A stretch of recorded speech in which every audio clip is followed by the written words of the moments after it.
नमस्कार मंडळी, हा व्हिडिओ खास आमच्या फोटोग्राफर मित्रांसाठी आहे।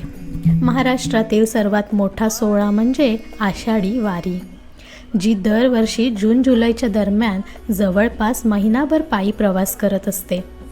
या व्हिडिओमध्ये आम्ही तुम्हाला या वारीतील महत्त्वाच्या ठिकाणांचा आणि तारखांचा संपूर्ण आढावा देणार आहोत, जेणेकरून तुम्हाला योग्य वेळी पोहोचता येईल आणि शूटिंगची तयारी देखील करता येईल।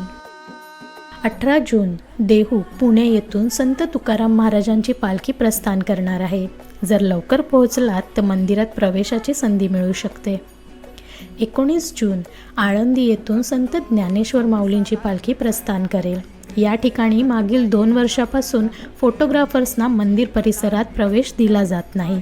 केवळ अधिकृत पास असलेल्या फोटोग्राफर्सनाच परवानगी असते, कृपया याची नोंद घ्या। 22 जून दुपारी 3 ते 6 या वेळेत दिवे घाट या सर्वांच्या आवडत्या ठिकाणी पालखी घाटातून वर येणार आहे। बऱ्याच जणांनी अनुभवले आहे की एक दिवस आधी गेल्याशिवाय पार्किंग मिळणं अवघड असतं। ड्रोन फोटोग्राफर्स कृपया काळजी घ्या। मागच्या वर्षी बरेच ड्रोन ताब्यात घेण्यात आले होते। अधिकृत परवानगी असेल तरच ड्रोन वापरा।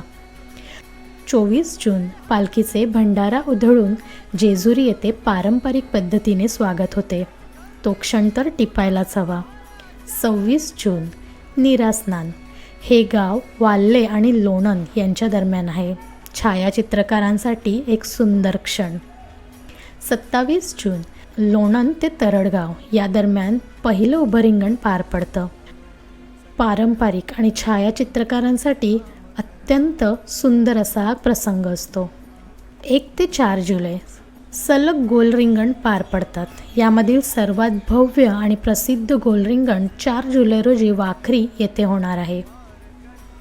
वारीचं संपूर्ण वेळापत्रक आमच्या भारतीय भ्रमण मंडळ या यूट्यूब चॅनलवर उपलब्ध आहे।